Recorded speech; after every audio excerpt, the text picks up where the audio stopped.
Welcome back. I'm Gary Parr. And I'm Christine Williams. And you are listening to Fiber Talk, that twice-weekly podcast for people who play with needles.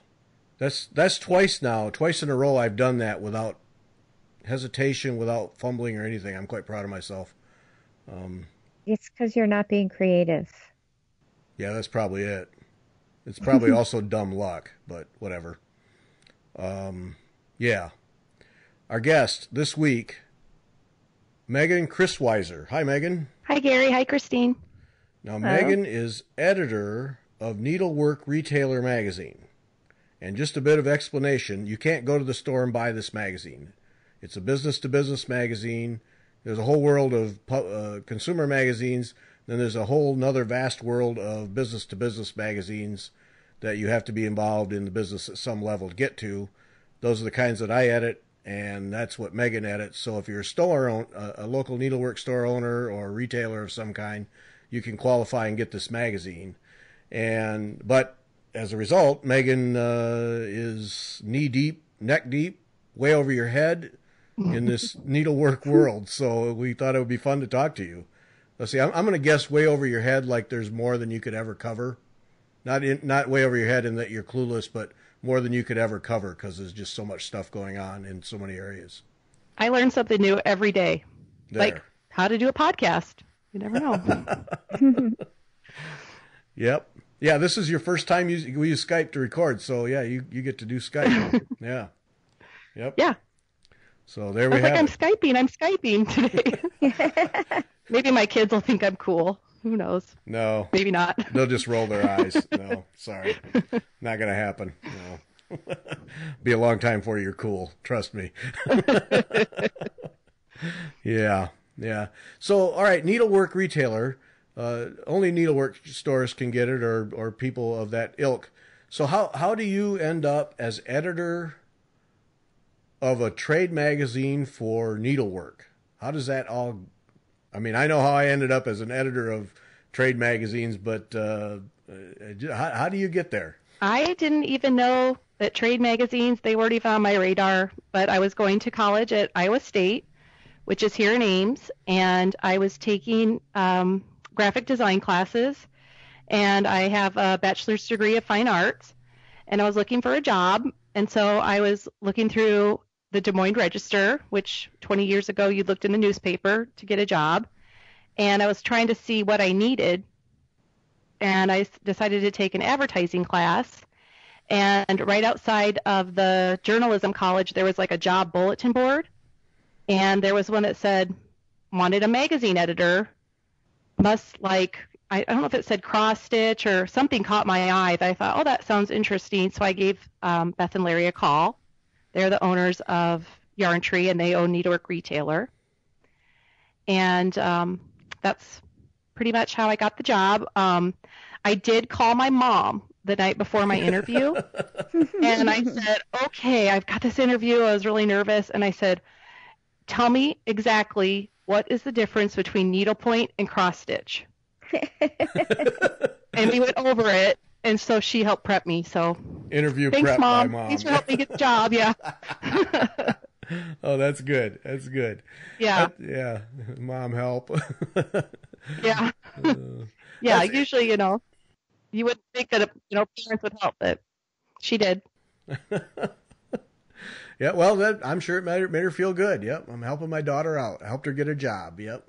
And all her friends, how that story changed once she got the job. Yeah. Oh, yeah, I totally got the job for her, yes. Yep. I'm sure. I taught her how to needlepoint and how to cross-stitch. But Beth did ask me at my interview, do you cross-stitch? And so I've heard her over the years ask, everyone when you come in to interview, do you cross-stitch? So it's kind of fun, but it's kind of a different job that you wouldn't think. Yep. It's something that you need to know to have this type of job. It's kind of fun. Yeah, it's not everybody can say that. Yeah. Yeah. Now, it's interesting how that happens, because that's how I got into the magazine world, was I was teaching high school science, or actually at that time, middle school science. And it was just one of those, wait a minute, I love teaching, but if I want to make any serious money, I'm going to have to get into the business world. And then I got an editor job where you never make serious money. So much for that plan. But, give me credit for trying. Because publishing is a cash cow. Yeah, right. but it was the same kind of thing. I'm just looking in the newspaper, and for me it was Chemical Processing Magazine, and you had to. They were looking for an assistant editor, which is bottom rung in the editor world, and needed a science background of some kind. So I just took a flyer. I had no idea what this magazine world was like, this trade magazine world, and lo and behold, I got the job and was knee deep in chemical processing manufacturing before I knew it. So yeah, it's a different world. Most people never see the trade magazine world. And yeah. Well, growing up in Iowa, I feel like that could have been me. I mean, I could have gone into Farm Engineering magazine or something. So I'm glad that I stumbled upon that ad because it's been really a fun job. Yeah. Plows and Disc Monthly. I know. Well, and, my fallback. So from the other side, so I work in manufacturing, so I'm the target audience of these magazines. So we actually do read them. They are very useful to us. So thank factory, God for that. Efficiencies. No, it's true. So I get several of these things, and they have delightful, really interesting titles like Quality Magazine, which is not about the quality of the magazine at all. But yeah, factory type things. Wait, time out. You read Quality Magazine? Yes. I was editor of that for like 8 years. Holy Doesn't smokes. everybody read Quality Magazine? I thought they did. Yeah. Well, No, there we of go. course. Huh. Mm-hmm. I mean, that was before your time, but I was editor. Yeah. Read it. Well, no, and these things are useful to us because it's good to know sort of what's going on in your industry, but also it's a great way to find suppliers of information. And the same thing with the needlework, right? For the retailers, it's how do you find new designers, new product, new everything? It's a way, and it's a way for those advertisers to reach their audience, right? So it's a really good communications tool. So Megan, you're a one-man band, right? One woman band. Pardon me, one woman band. I mean, you do the layouts, graphic design, all the editing, the whole shot. If somebody messes up, it's my fault. So there's no one else to blame. So, but when I was hired by Beth and Larry Johnson at Yarn Tree, they needed somebody to help on the magazine. They'd kind of retired from doing the shows, like the trade shows, and taking the magazine and stuff, and they couldn't do it and run their business for yarntree.com, so that's why they hired me. And so the magazine comes out 6 times a year, so every 2 months we flip. So like right now I'm working on the May-June, and so I'm calling advertisers and talking with people and booking ads. And then next week, we'll be doing like placing the ads in the magazine in Adobe InDesign and sending proofs. And then a couple weeks we'll be working with the printer and, mailing lists. And my very favorite, which I'm being sarcastic, is working on the mailing list with the post office for 2 straight days because we have a change service request on the magazine. But it is easier now with Google, so we can look people up to see if they're a store and the location that they're in. Yeah.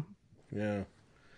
Oh, I can't even imagine doing that. We have people that handle that for us, an outside vendor that handles that. I can't even imagine doing that. Ick. But there is lots of fun things about my job. I shouldn't talk about the bad things, but like the fun things are okay, so like every day when I get to the office and I get my coffee, I'll open up my email, and my email is filled with all this beautiful needlework.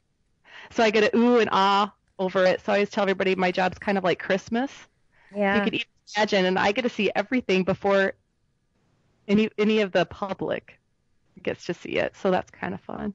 Yeah, see, I get to see pumps and ceilings and floors and that kind of stuff. I'd rather get needlework stuff. That'd be more fun. Yeah. I see all the, stuff, and they're like, don't show anyone. And I like to tease some of my advertisers. I'm like, okay, I'm off to the message boards to make some friends. See you later. Top secret pictures that they don't want out until a certain date or something. Right. And now this magazine is primarily products, right? The Yes. only one I have is the Nashville Market one, and that's all products because it's really your pre-show issue or your show issue. Yeah. Do you also do features? How does that play in? We don't do a lot of designer features. We do mostly new products since this magazine is sent out to store owners so they can see the products. We like to show them what they will be getting in their hands when they order.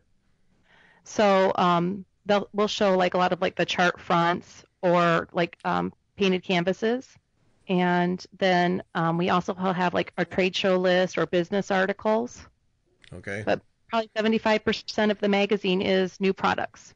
And that's you taking in a press release and a photo or some write-up and editing it to make it make sense in English. Yes. Yes. For example, for someone that hasn't seen a magazine, it kind of looks like a catalog that you would order from, except for store owners would look at it and they'll be ordering multiples. Like they would be ordering, if it's needles or something, they'd be ordering boxes for their store. Or if it's a chart, they'd be ordering dozens. Yeah, this is a magazine where a hobbyist who's a hoarder would just go nuts. Yeah. And then save the magazine. Right. The stores definitely use it as a resource. So they'll save them, and they might not need a Santa with a blue sleigh right now, but if someone comes into their store and asks for it, they'll know they saw it and they'll go back and look it up for them.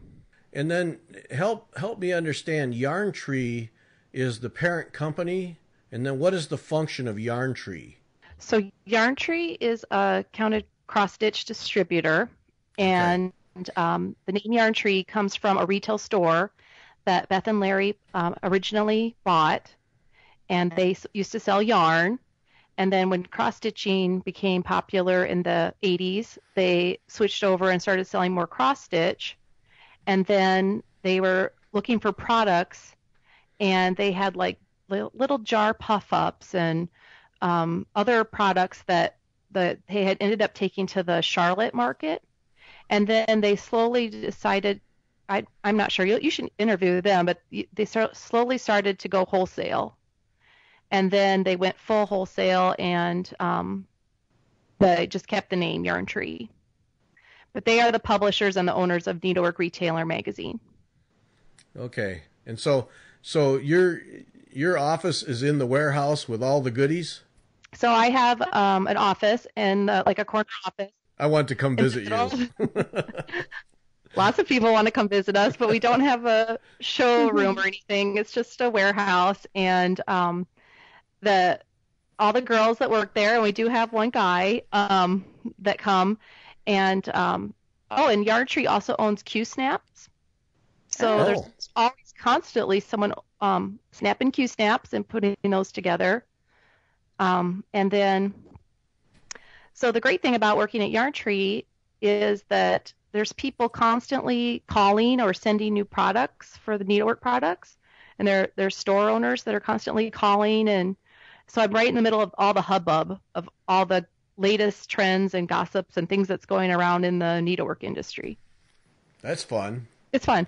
Yeah. Like last month, DMC is coming out with 35 new colors, and it comes in a gold tin, and phone calls all day, and everyone's all excited, or different things will happen, and yep, it's fun. So it's fun to go into work and be in the middle of all the stitchers.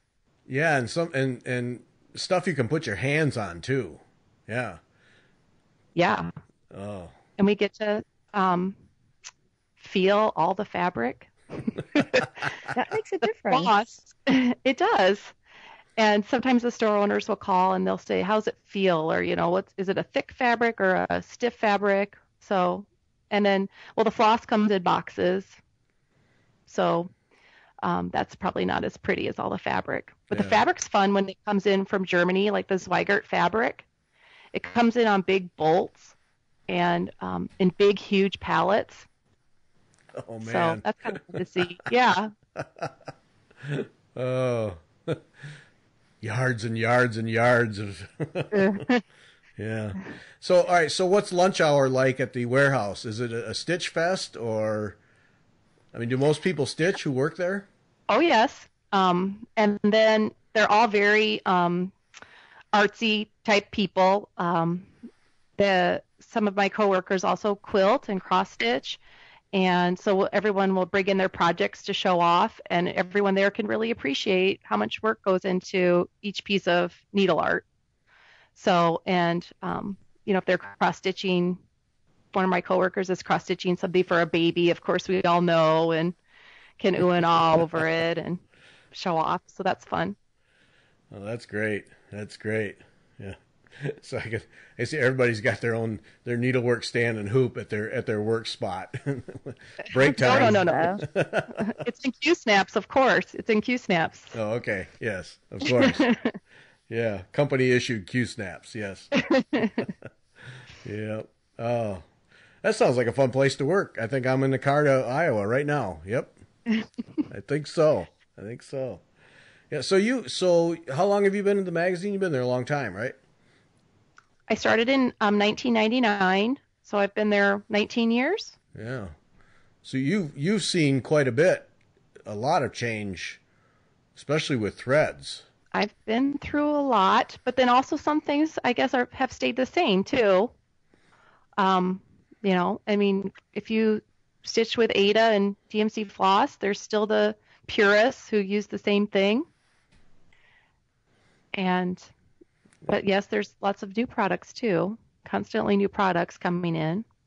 Isn't that amazing how that one product, DMC floss, is, I mean, how many years have they made that floss? Like forever, and it's still the mainstay.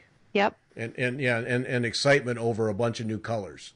So, the mainstay other publishers.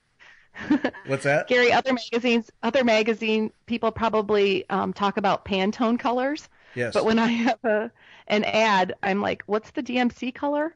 When we're trying to pitch something up, and I don't have it in person. Makes sense. Yep. And then the designer will be like, it's they'll run, go check, and it's really close to DMC 38, so I'll get out my book, and they'll get out theirs, and then that's how we color match. There we go. Yeah.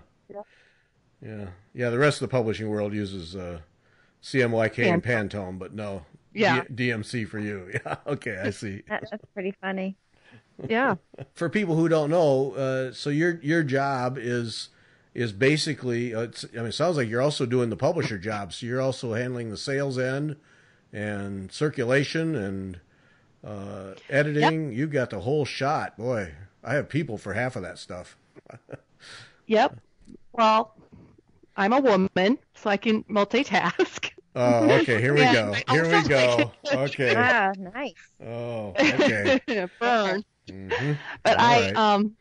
That's why I like the job, is because I get to do something different, and also because it's different things every issue.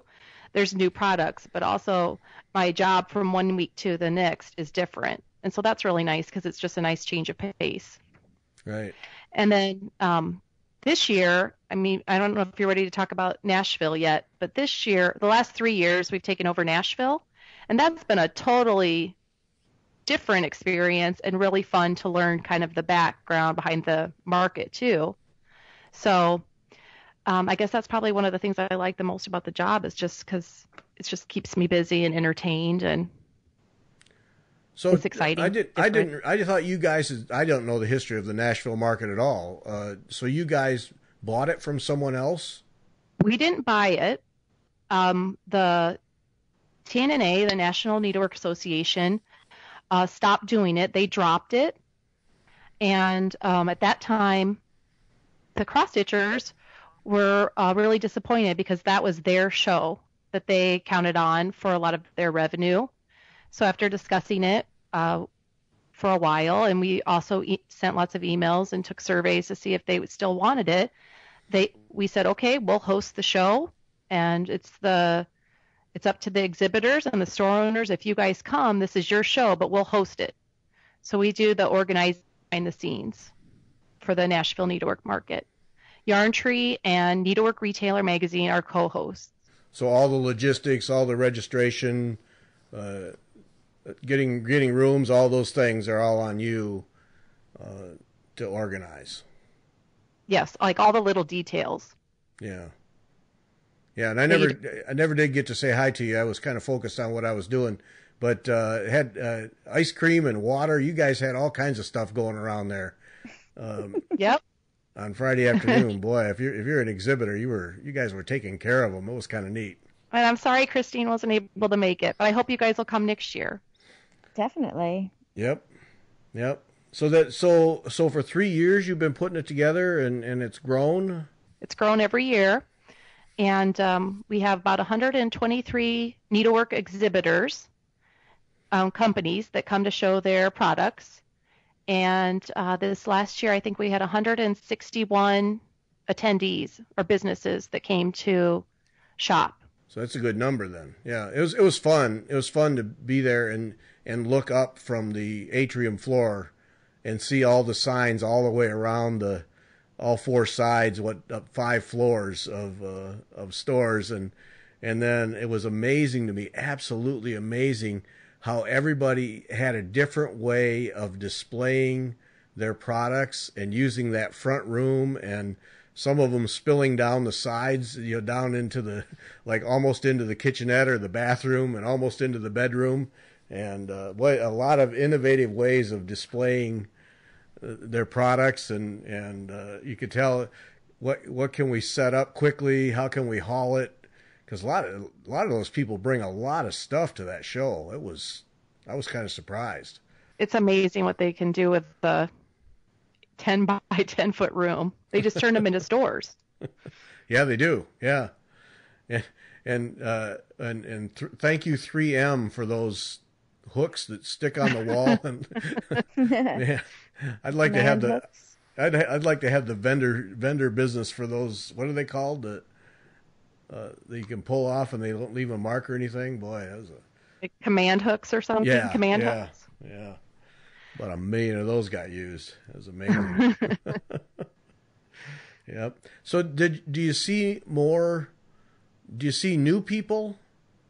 Have you seen an increase in new people, new designers, or are we a pretty stable group at this show? Oh yeah, we see new designers and new stores each time. But there's always there's both. I mean, there's people that have been there year after year.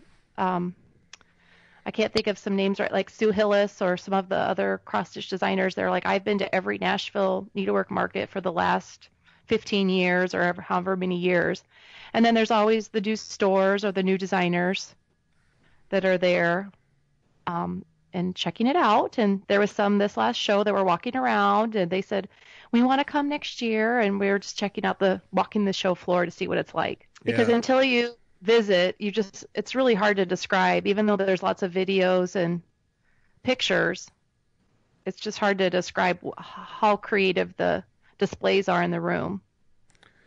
Yeah, it's a trade show. I mean, I've been to hundreds of trade shows, and it's a trade show like I've never been to. I've certainly never been to one where people actually buy and haul product out, and some people hauling around little wagons and carts to haul everything. And was it Kim Young at Sassy Jack's? The next day, she showed a picture of their SUV where she bought so much stuff that they had to put their luggage on top of the car because there was no room in the car. So yeah, and there's a lot of seem to be a lot of people with advanced orders. Has that increased in the 3 years you guys have been doing it? People showing up with advanced orders from their customers. How is that? And then how has the internet affected the show? Has it been positive, slightly negative, or really not had an impact? Well, I think that there has been an increase in pre-orders, and that we were kind of discussing that this week in our exhibitor group that we have for our exhibitors. And the reason we think that is because a lot of our exhibitors are from overseas. So we have a strong We have a strong group of Italian designers that come. We also have designers from Belgium. And when they are shipping product overseas, it really helps if they take pre-orders and they know what to bring. And it also lowers the price for the shop owner and in result the end consumer, if they can bring the product over and not have to ship it. Because if your cross-stitch chart is $10, but it costs $10 to ship it, it doubles the price. Right. So the overseas designers take pre-orders, and then the store owners can pick them up in Nashville. Well, the other designers that are in the U.S. saw this, and they are also picking up on this and taking pre-orders. So, yeah, and it creates quite a buzz. I mean, I was kind of amazed just watching the, particularly Mania. What is? Oh, jeez. the Facebook group. Stitch Mania. Stitch Mania. Yeah. I mean, the show that the regular hobbyists can't go to was very much on their minds. I mean, it created quite a buzz in terms of what's going to be new at the market and getting orders in. So you're really benefiting a lot from the end customer, where most trade shows, the customers never even know that the show exists. But you're really unique in that way, because there was just an awful lot of buzz about the new designs and making sure that people got them ordered, and then the shops that have events after the show to show what they purchased. I mean, it's kind of a neat dynamic that you just don't see in normal trade shows. Yeah, I'm hoping that like Sassy Jacks and some of the other store owners will send me some pictures from their Nashville events that they've been having, because I'd like to feature some of them in the magazine. So I think that's kind of fun to show all the creative things that the store owners are doing once they get home. Yeah. Yeah, that makes sense. Yeah. Yeah, the first time that I ran into it was, several years ago, where my local store, Welcome Stitchery in Crystal Lake, Illinois, it's in their newsletter that on the Saturday after the market, they have a special all-day event. And what are you my reaction was, what are you talking about? And so I went there and couldn't get in the door, and then discovered that people are there to see all the new things that came from this Nashville Market show. And that for someone who's just done trade shows forever, it really was a unique dynamic for you, basically reaching from the wholesale end all the way to retail and being recognized as a main event in the calendar year for the needlework hobby, a main event as far as the end customer is concerned, and that just never happens. So that's in other industries. So it was just a unique dynamic, and you guys obviously benefit from that. I think that a lot of that goes to what a good job that the local needlework store owners, the LNS and the ONS, are doing. They share like all these activities that they're doing with their customers, like their family and their friends. They're like, look what I bought. I can't wait to show you all these cute things that I've bought. Come see. And so they're just so open and friendly about it. They just want to share the excitement. So, and also if someone else is going to get the new stuff, you want to get it too. And if it kind of creates a frenzy, it's kind of fun. Yeah. So. Well, yeah, and you give them you give them a built-in marketing event every year, which is great. A lot of the store owners, they will shop all day. I don't know how they do it. They shop all day. They take all their stuff to their rooms. They price it, and then they organize it in tubs ready to go back, so that as soon as they get back that next Saturday, they can have their Nashville nights or their Nashville days. So. Wow. And I've heard back from some of the stores, and they're saying, we have had the best Nashville ever. We bought the most product. We've made the most money, so everyone's very excited and very positive vibes at this last show for the industry. That's really great, because that was the other thing I wanted to learn from you is, do you see the hobby growing? I mean, there just seems to be a lot of activity, and Christine and I have talked about this several times, about the role that Facebook and the Facebook groups are playing, and FlossTube. And are you seeing like an uptick in activity and excitement for needlework in general, but cross stitch in particular? We think so. My employer, Beth Johnson, she always said, it's like the sea, and if everyone's cross-stitching, there's enough room for everybody.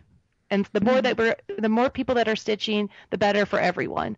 So, we're always just trying to support cross-stitch, and that's a lot of the reason why we are hosting the show, is that we would just want to support cross-stitch and needlework in general, and all these, you can't be in every single stitch group like Stitch Mania and all these stitch groups and all the FlossTubes. It's just so hard. But if you can find your group where you fit and show them your work, and they write back and give you comments, oh, that's so beautiful. It's so nice to have like all the positive feedback from people that understand, that are also stitchers. Right. So we think the internet is positive for cross stitching. It outweighs, all the positive effects outweigh the negative things, such as copyright issues. Yeah, that. Yeah. But the stitchers, the good people, the people that are really loyal stitchers, I think, are aware of it, and they support their store owners. And I did want to tell any stitchers that are listening, if you have a local needlework store owner that went to Nashville, or is having a Nashville night, I hope you'll go out and support them, because that store owner spent a lot of time and money coming out to the show to get the very best and the hottest and the newest stuff for their customers. So they're probably a pretty special store owner to visit, and to make sure that you frequent them and give them lots of business. Yeah, and people have a perception of business travel as dinners on the company, and just a fun old time, and you go to some kind of a show during the day for a couple hours, and then you go play around in a city. But I mean, you described it right there when you talked about the store owners buying stuff all day and then sitting in their rooms at night, pricing and organizing. I mean, that's the way business travel, and particularly trade show travel, is really done in any industry I've ever been in, is that it really is all day work, and you drop into bed at night and try to get some sleep in a hotel room, which is not always possible. And then you're right back up the next day because you're maximizing the value you get out of that money you've invested to go to that city and to attend that show. And you want to get the most out of it, and then get back, and in this case, turn it in your store and serve your customers, and of course, ultimately make some money off of it. But there's a real commitment there, and it isn't a commitment to having fun. I mean, it's people, it's their jobs, it's work to do it right, and if you do it right, everybody wins on the thing. I agree. Yes, it's a lot of work. So. Especially if you're organizing the show. Those store owners, though, they just shop till they drop, and then they go back to their rooms, and they're marking things, and they're trying to they have wish lists, and they're trying to get everything that that they think that their customers will want. So I just don't know how I think it would be a really hard job, because you couldn't get what you want to buy. You have to get what your customers want. Right. So I think that would be almost impossible. It would be really hard. Yeah, there was a lady I was talking to.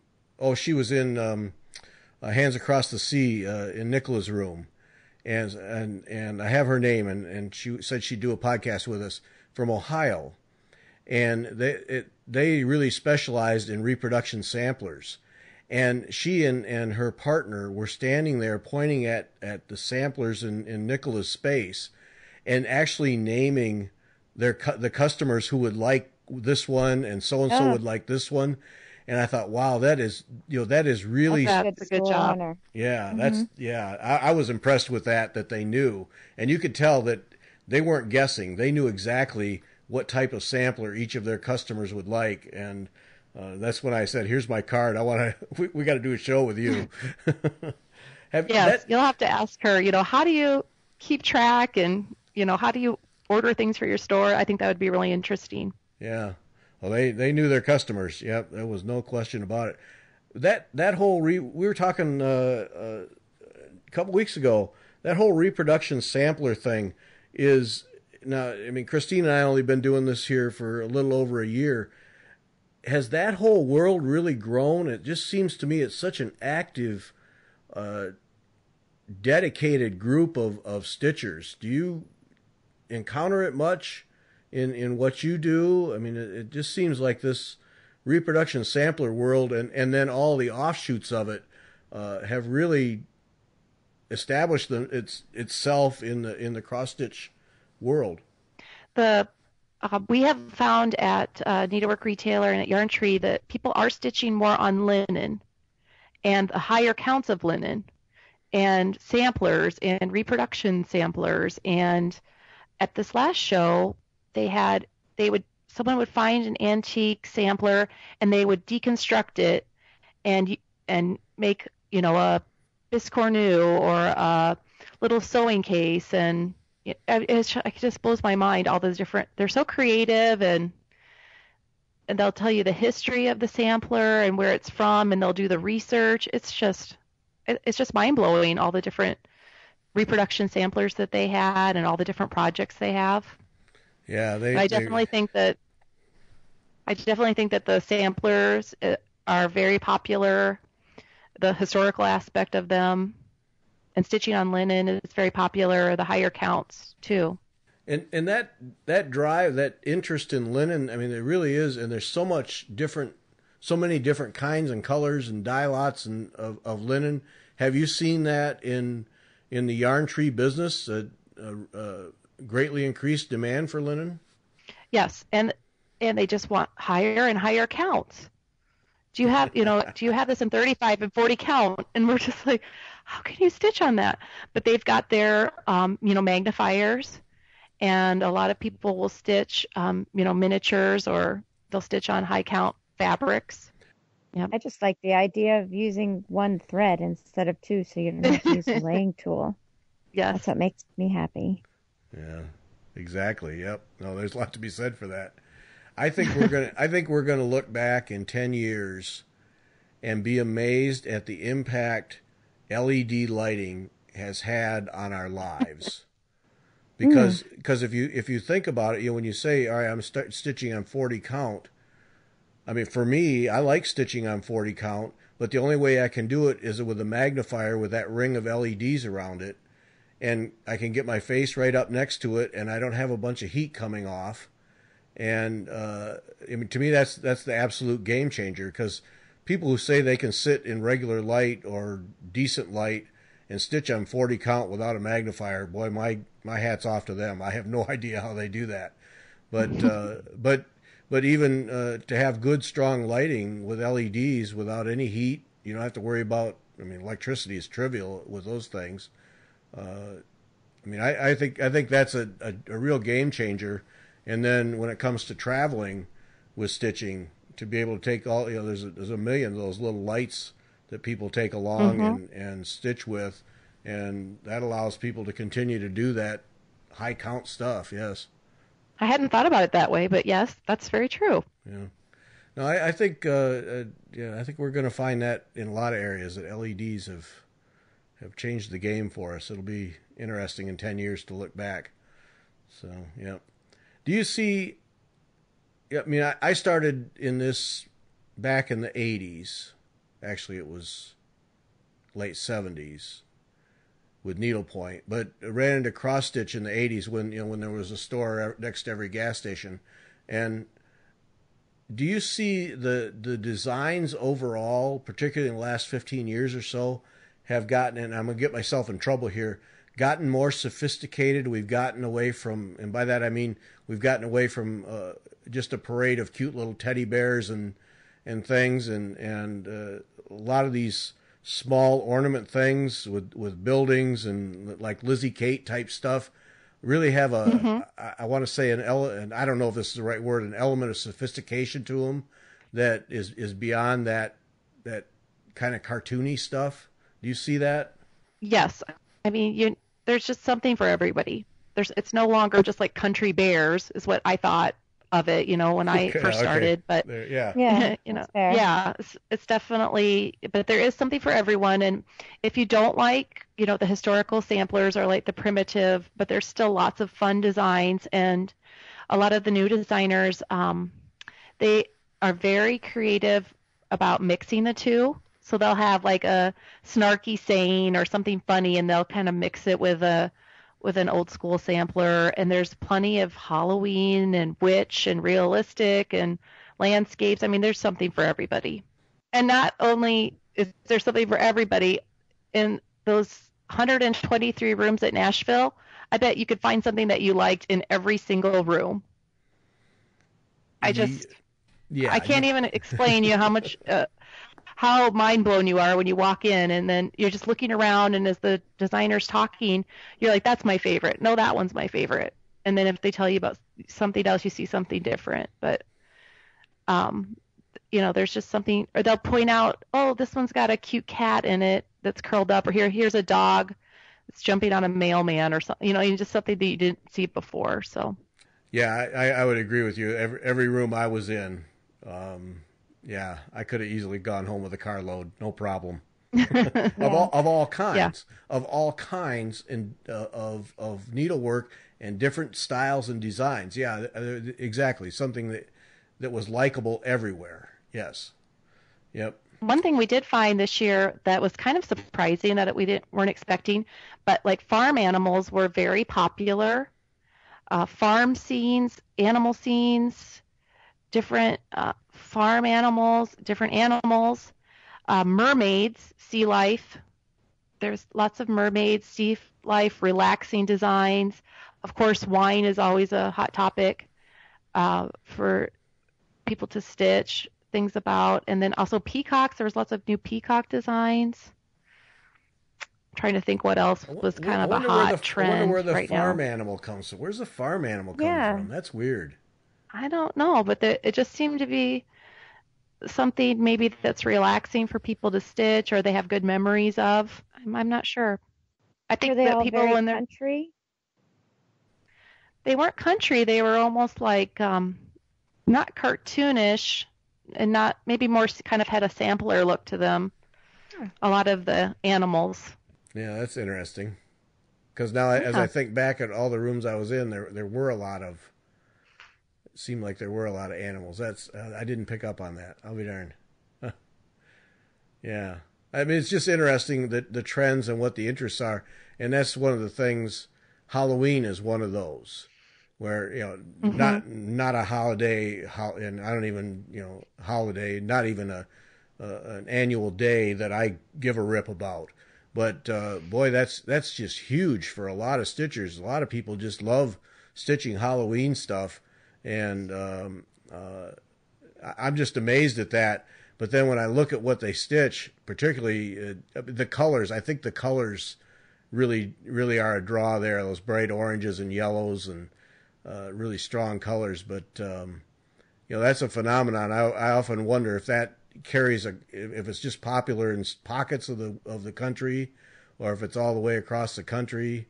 Because you expect Easter and spring and Christmas to have, they're always going to be a staple. But that Halloween thing, because I know here in the Midwest, it isn't the stitching. I mean, people decorate for Halloween around here almost as much as they do for Christmas. And I mean, it's just kind of grown in the last few years into this phenomenon.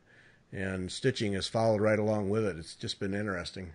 When I first started 20 years ago, our most popular issue that we had was our September-October, because everyone was coming out with their Christmas designs.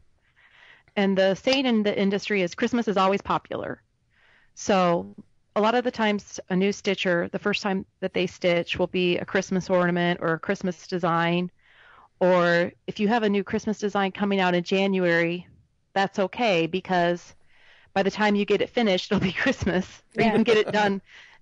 You can get it done by Christmas. But over the years, that has stopped being my most popular issue, and now my most popular issue, that's that's full of new products, is probably the March, April that comes out before Nashville, or the July August, which comes out before Destination Dallas, which is the needlepoint wholesale trade show for the needlepoint.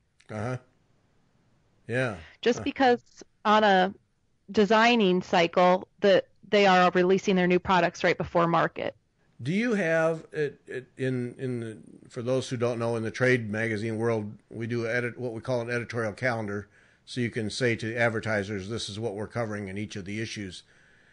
And I don't know if you do an editorial calendar or not, or at least you must have some plan. Do you have do you have issues through the year that you target the various holidays or summer or those kinds of things? Do you break it down like that, or do you just let products be what they are except for the trade show issues?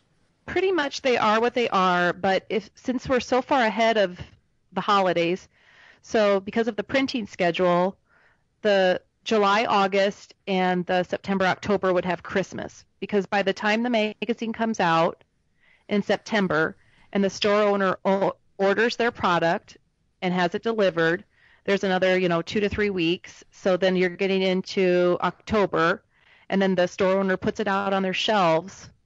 You're getting to the end of October, beginning of November, and so you need to get the product out in time for Christmas stitching. So we're always 6 months ahead, 4 to 6 months ahead.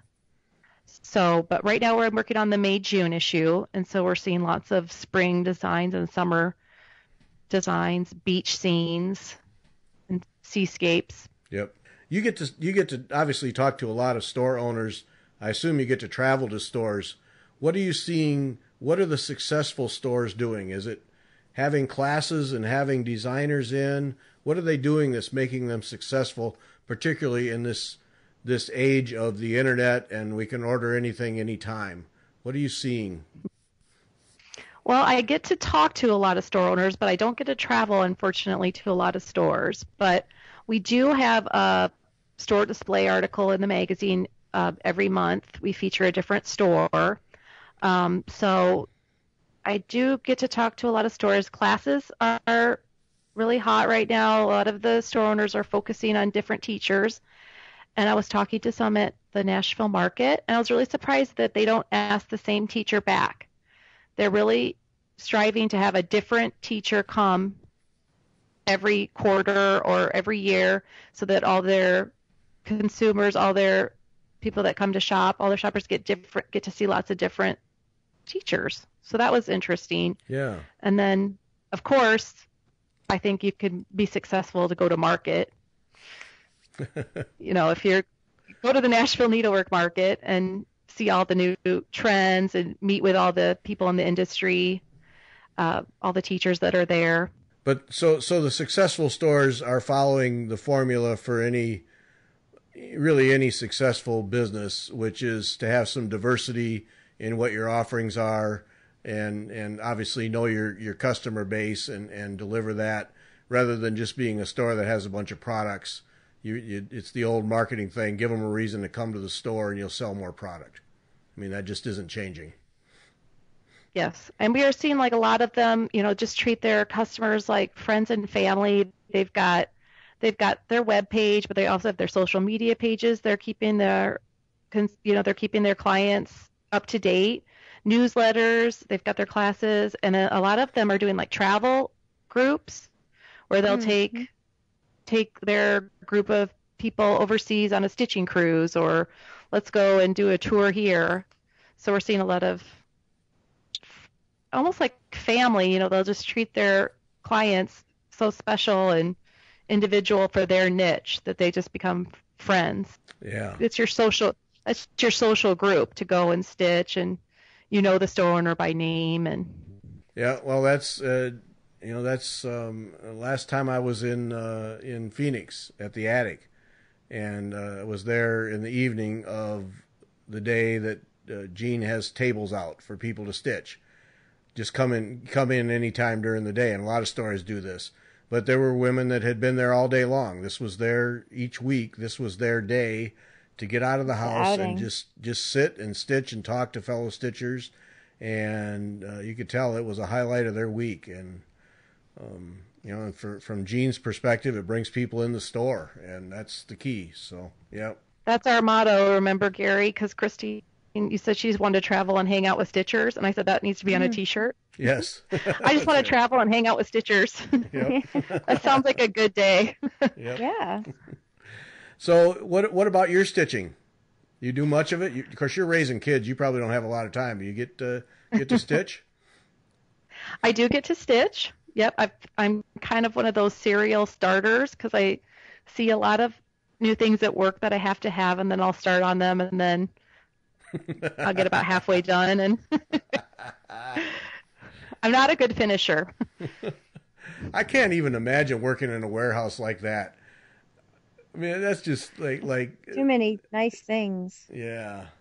Yeah, there is a lot of nice things. It's like that anywhere you work, isn't it, though? Like, if you work retail, don't you kind of start shopping and buy?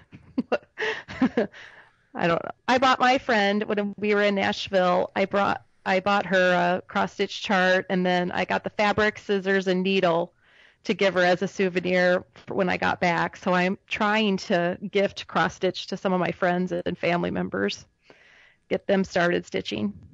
Yeah, but you're working in a warehouse full of stuff. They're bringing in cloths on pallets. Oh man. I know, it is really neat to see. Yes, she'll admit it. And she admits it. I don't have to cut all of the fabric though. Some of the one of the ladies, we teased her that we were going to lock her in there until she got done cutting it all, because it's just so much work, so much work to cut it and package it all up. So. Oh, that's right. Yeah, you have to break that down into palatable sizes for. Oh man. Yeah. So they have to cut all the fabric, and they have to line it all up and check the, make sure that it's all lined up and the holes are all lined up for the linen, and cut. Oh, wow. That's I didn't even think about that. Yes. Oh. So massive cutting tables, I'm assuming. Yes. Yeah. Is that a job where you do and then you try to get out of, eventually move on to something else? I think that's a job that you have to kind of rotate on. Oh, it's like a lifeguard. You can't do it for too long. You have to take a break and do something else for a while and then come back. I'm cutting this month. Oh no. Just when I get done to the bottom, then another box appears. Yeah. It's just like The Godfather. Just when you thought you're done, we pulled you back in. We always joke. Oh, what fun. I'm going to come visit. Yep. So what's the most exciting new designer you're seeing? Or new design trend, maybe. Maybe you don't want to name names, but new design trend. I don't know. Well, let me think. Well, one thing I was going to say is for like online, I think a neat thing is that you can see everyone's finishes. So someone like me that's not good at finishing, it's really inspiring to see all the floss tubes and the videos of the how-to. Yeah. And so that's what I think's neat, is that even if everyone is doing a stitch along and they all have the same chart, but there's so many different ways that you can finish it or make it your own with different fabrics or different threads, that I think it's really inspiring how they finish things. Yeah, there's a lot of creativity anymore. It's not just put it on a wall in a frame. Yeah. Yeah. No more frame. I mean, they're doing, at the trade show, they had jewelry that you could put your cross stitch in. They had purses. They had, little smalls that you could stitch on. They just had, I can't even remember everything. There was so much, but. Yeah, there's a million ways. And then we've talked about how much fun it is with reproduction samplers to just pull off a motif that you really like and make it into a small little thing, a little something to hang on your neck or any number of things. And yeah, a lot of opportunities. Yep. So what are you stitching right now that you're never going to finish? I am stitching a lily violet design that is of Mary Poppins, kind of hanging onto her umbrella, and she's floating over the black London. And I'm stitching it for my niece that actually lives in Arizona, and she, I hope she doesn't listen to this because it's kind of a surprise, but she was born, her parents went to the musical Mary Poppins the night she was born. After the production was over, she was born and went to the hospital, so that was kind of fun. So I'm stitching that for her, but I think that's the last thing I'm working on. And then I also have a needlepoint that I'm working on that my parents' neighbor, Catherine, was kind of helping me needlepoint on, so I'm trying. It's a sailboat on water, and it's from Julia's Needleworks. Painted canvas? It is, yep. And so that'll never get finished. The Mary Poppins will never get finished. No, you started. Yeah, that's with a gift like that. Yeah, you got to finish that one, the Mary Poppins one. Yeah, that's got to get done. Yes. Yeah. Yeah, I better get it out tonight. You're making me feel guilty. Pressure's on.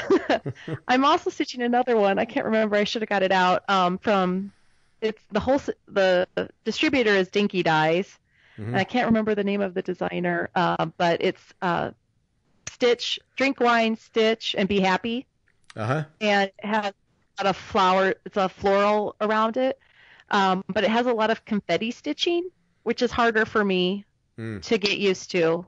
So I need a plan for that one before I go back to that one. So I got the words all done in the middle. Now I'm doing the flowers around the outside. It's kind of like a wreath around with roses. Yeah, there was somebody the other day, got confetti stuff. Somebody the other day showed, it was a heaven and earth design or equivalent.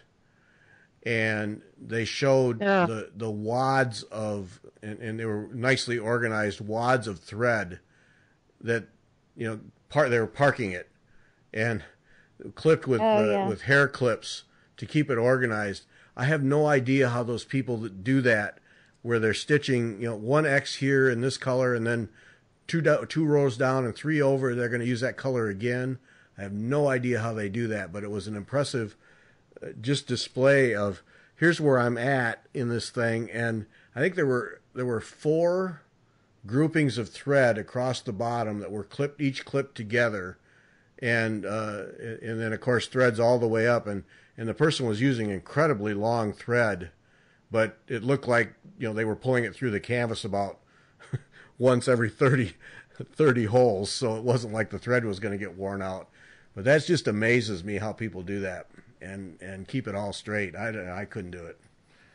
Yeah. I don't care about the back. I'll go all the way across, but I just, don't like to count.